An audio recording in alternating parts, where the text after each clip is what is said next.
Taste the Daily.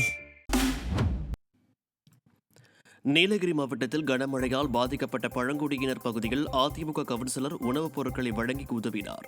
நீலகிரியில் பெய்து வரும் கனமழை காரணமாக பந்தலூர் சுற்றியுள்ள பகுதிகளில் பல பகுதிகளில் மழைநீர் தேங்கி பொதுமக்களின் இயல்பு வாழ்க்கையை முடக்கியுள்ளது. இந்நிலையில் வெள்ளம் பாதித்த பழங்குடியினர் பகுதிகளில் அதிமுக கவுன்சிலர் ஜாஃபர் உணவுப் பொட்டலங்கள் வழங்கி உதவினார். தூத்துக்குடியில் அழகு நிலையத்தில் பாலியல் தொழில் நடத்தி வந்த ஒருவர் கைது செய்யப்பட்டு 3 இளம்பெண்கள் மீட்கப்பட்டுள்ளனர். தூத்துக்குடி கணேஷ் நகரில் இயங்கி வரும் ஆண் பெண் அழகு நிலையத்தில் பாலியல் தொழில் நடந்து வருவதாக காவல்துறையினருக்கு ரகசிய தகவல் கிடைத்தது. இதனையடுத்து அழகு நிலையத்தில் சோதனை செய்த போலீசார் பாண்டிச்சேரி, திருப்பூர், கோவை பகுதிகளைச் சேர்ந்த இளம்பெண்களை வைத்து பால்ராஜ் என்பவர் பாலியல் தொழில் நடத்தி வந்தது தெரியவந்தது. இதனையடுத்து அழகு நிலைய உரிமையாளர் பால்ராஜை கைது செய்த போலீசார் பாலியல் தொழில் ஈடுபட்டிருந்த 3 இளம்பெண்களை மீட்கப்பட்டு காப்பகத்தில் ஒப்படைக்கப்பட்டனர்.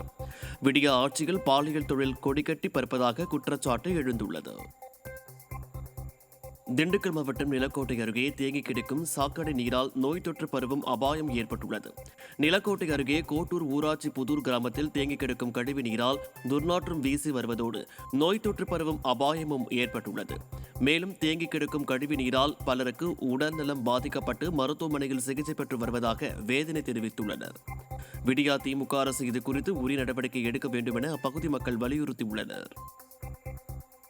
சின்ன பிள்ளைகளுக்கு நம்மளுக்கு எல்லாம் சாப்பிட முடியல. இந்த கடை பக்கத்துல இந்த ரேன்ஸ் எல்லாம் தண்ணி அடிச்சுக்கிட்டு காத்து அடிச்சுட்டு எல்லாம் குப்பையெல்லாம் வந்து வீட்டுக்குள்ள நுழையுது. எப்படிங்க சார் சாப்பிடுறது? நம்ம எப்படி என்ன ஏதுன்னு கேட்க மாட்டேங்கிறாங்க. எல்லாம் வாசப்படிக்குள்ள தண்ணி நொழிஞ்சு கிடக்குது. சாக்கடை தண்ணி எல்லாம் அசிங்கமா கிடக்குது. இந்த மச்சர் மூக்குக்குள்ள நுழையுது. இந்த கொட்டை முடிச்சு போய் எடுத்து கொசுக்கடி புல்லு முடிச்சு போய் இருக்குது.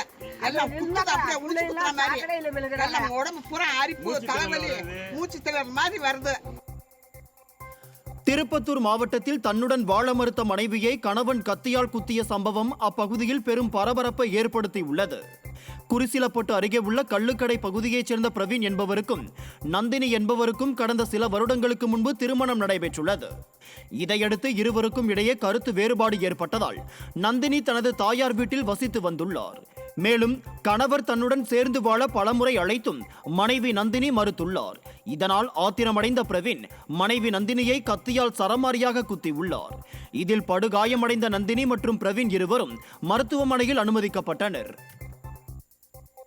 கிருஷ்ணகிரி மாவட்டம் ஊத்தங்கரை அருகே தொல்லியல் துறை நடத்திய அகழாய்வில் சுடுமண்ணலான முத்திரை, சங்கு வளையல் உள்ளிட்ட பொருட்கள் கண்டெடுக்கப்பட்டது. குன்னத்தூர் அடுத்த சென்னானூர் கிராமத்தில் தமிழ்நாடு அரசு தொல்லியல் துறையால் மேற்கொள்ளப்பட்டு வரும் அகழாய்வில் புதிய கற்கால கற்கருவி, சுடுமண்ணலான முத்திரை, சங்கு வளையல் போன்ற தொல்பொருட்கள் கண்டெடுக்கப்பட்டன. முழுமையான ஆய்விற்கு பிறகு எத்தனை ஆண்டுகள் பழமையான பொருட்கள் என தெரிய வரும் என தொல்லியல் துறையினர் தெரிவித்துள்ளனர். கன்னியாகுமரி மாவட்டம் ஆற்றூர் அருகே தேமானூர் புனித தோமையார் மலங்கரை கத்தோலிக்க ஆலய திருவிழா திருக்கொடியேற்றத்துடன் துவங்கியது. முன்னதாக திருக்கொடி, பொன், குருசு, தோமையார் சொரூபம் ஆகியவற்றை பங்கு மக்கள் பவனியாக எடுத்து வந்து ஆலயத்தை வலம் வந்தனர். இதனைத் தொடர்ந்து சிறப்பு திருப்பலியும் நடைபெற்றது. இதில் ஏராளமான கிறிஸ்தவர்கள் திரளாக கலந்து கொண்டனர். நீலகிரி மாவட்டம் உதகையில் உருளைக்கிழங்கின் விலை அதிகரித்துள்ளதால் விவசாயிகள் மகிழ்ச்சி அடைந்துள்ளனர். உதகையில் தற்போது கேரட், பீன்ஸ் மற்றும் உருளைக்கிழங்கு போன்றவை அதிக அளவில் பயிரிடப்பட்டுள்ளது. இந்நிலையில் உதகையில் பெய்து வரும் மழையால் காய்கறிகள் அறுவடை செய்வதில் தாமதம் ஏற்பட்டுள்ளது. இதனால் உருளைக்கிழங்கு கிலோ 110 முதல் 140 ரூபாய் வரை ஏலம் போவதால் விவசாயிகள் மகிழ்ச்சி அடைந்துள்ளனர். கர்நாடக அணைகளில் இருந்து வெளியேற்றப்பட்ட உபரி நீரால் ஒகேனக்கல் அருவியில் நீர்வரத்து வினாடிக்கு 1000 கன அடியாக அதிகரித்துள்ளது. கர்நாடக அணையான கபினி அணையில் இருந்து வினாடிக்கு 1000 கன அடி உபரி நீரும், கிருஷ்ணராஜா சாகர் அணையில் இருந்து வினாடிக்கு 490 கன அடி உபரி நீரும் என மொத்தம் வினாடிக்கு 1490 கன அடி நீர் வெளியேற்றப்பட்டு வருகிறது. தற்போதைய நிலவரப்படி வினாடிக்கு 1000 கன அடியாக நீர்வரத்து அதிகரித்துள்ளது. மேற்கு தொடர்ச்சி மலைப்பகுதிகளில் மழை பெய்ததன் காரணமாக திண்டுக்கல் மாவட்டம் ஆத்தூர் காமராஜர் அணை வேகமாக நிரம்பி வருகிறது. இந்த ஆண்டின் தொடக்கத்தில் நிரம்பிய ஆத்தூர் அணை போதிய மழை இல்லாததால் அணையின் நீர்மட்டம் குறைந்து வந்தது. இந்நிலையில் தொடர்ந்து மேற்கு தொடர்ச்சி மலை பகுதிகளான ஆடலூர், பன்றிமலை உள்ளிட்ட பகுதிகளில் பெய்து வரும் கனமழை காரணமாக காமராஜர் அணை முழு கொள்ளளவான 24 அடியை எட்டியுள்ளது. திருவள்ளூர் மாவட்டம் மீஞ்சூர் தேர்வுநிலை பேரூராட்சியில் மறைமுக டெண்டர் நடைபெறுவதாக கூறி விடியா திமுக பேரூராட்சி தலைவருக்கு எதிராக திமுகவினரே ரகளையில் ஈடுபட்டதால் பரபரப்பு ஏற்பட்டது. மீஞ்சூர் தேர்வுநிலை பேரூராட்சியில் உள்ள கோயிலுக்கு சொந்தமான இடத்தில் அமைந்திருக்கும் கடைகள் மற்றும் சாலையோர கடைகளுக்கான ஏலம் நடைபெற்றது.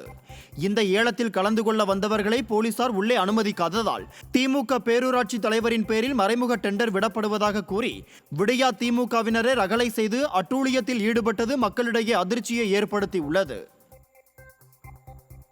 சேலம் மாவட்டத்தில் தேர்தல் முடிந்தும் அதிமுக தலைவர்களின் பெயர் பலகையை மாநகராட்சி அதிகாரிகள் இதுவரை திறந்து வைக்கவில்லை என அதிமுகவினர் குற்றம் சாட்டியுள்ளனர். மக்களவைத் தேர்தல் விதிகளின் அடிப்படையில் மாவட்டத்தின் அனைத்து பகுதிகளிலும் உள்ள தலைவர்களின் சிலைகள், பெயர் பலகை உள்ளிட்டவை துணியால் மூடப்பட்டன. இந்நிலையில் தேர்தல் முடிந்து பல நாட்களாகியும் அதிமுக தலைவர்களின் சிலை திறந்து வைக்கப்படாமல் உள்ளதாக அதிமுக நிர்வாகிகள் குற்றம் சாட்டியுள்ளனர். இதனால் அதிமுக நிர்வாகிகள் சிலர் அதிமுக தலைவர்களின் பெயர் பலகை மற்றும் சிலைகளை திறந்து வைத்தனர். விடியா திமுக அரசு காழ்ப்புணர்ச்சி காரணமாகவும் அதிமுக ஆட்சியின் திட்டங்களை மறைக்கும் வகையிலும் செயல்படுவதாக அதிமுகவினர் குற்றம் சாட்டியுள்ளனர்.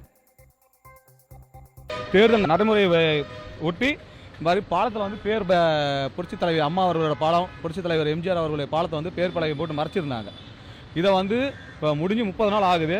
நேற்றுக்கு மாநகராட்சியிலையும் நம்ம சொல்லியுமே இது வரைக்கும் பேர் பலகை எதுவுமே ரிமூவ் பண்ணல. அதே மாதிரி கல்வெட்டுலையுமே பார்த்தீங்கன்னா நியூஸ் பேப்பர் போட்டு மறைச்சிருக்காங்க. இது குரவஞ்சாடி பாலத்து பக்கத்தில் பார்த்தீங்க அப்படின்னா கல்வெட்டை உடைச்சே தூக்கி ஒரு வாரமாக போட்டு துக்குநூறு தான் அருகே வச்சிருக்கிறாங்க. இது பார்த்தீங்க அப்படின்னாக்க புரட்சி தலைவர் அண்ணன் எடப்பாடியார் அவர்கள் செய்த நலத்திட்டத்தை எல்லாத்தையும் மக்கள் தெரிஞ்சிக்க கூடாது அப்படின்னு சொல்லி மக்கள்கிட்ட மறைக்கிற விதமாக இந்த மாநகராட்சி செயல்படுறது கண்டிக்கத்தக்கது. சேலம் மாவட்டம் சங்ககிரி அருகே கரும்பாலையில் மின்சாரம் தாக்கி கூலி தொழிலாளி பரிதாபமாக உயிரிழந்த சம்பவம் சோகத்தை ஏற்படுத்தி உள்ளது. தண்ணீர் தாசனூர் பகுதியில் செயல்பட்டு வரும் கரும்பாலையில் துளசிமணி என்ற தொழிலாளி கரும்புகளை இறக்கிக் கொண்டிருந்தார். அப்போது எதிர்பாராத விதமாக மின்சாரம் தாக்கியதில் அவர் சம்பவ இடத்திலேயே உயிரிழந்தார். தகவல் அறிந்து வந்த போலீசார் உடலை மீட்டு பிரேத பரிசோதனைக்காக மருத்துவமனைக்கு அனுப்பி வைத்தனர். சேலம் மாவட்டம் ஏற்காட்டில் வார விடுமுறையையொட்டி சுற்றுலா பயணிகளின் வருகை அதிகரித்துள்ளது. இங்குள்ள அண்ணா பூங்கா, ரோஜா தோட்டம், பக்கோடா பாயிண்ட் போன்ற முக்கிய பகுதிகளில் சுற்றுலா பயணிகள் குவிந்துள்ளனர். படகு இல்லத்தில் குடும்பத்துடன் படகு சவாரி செய்து ஏற்காட்டில் நிலவும் குளிர்ச்சியான சீதோஷ்ண நிலையை அனுபவித்து மகிழ்ந்து வருகின்றனர்.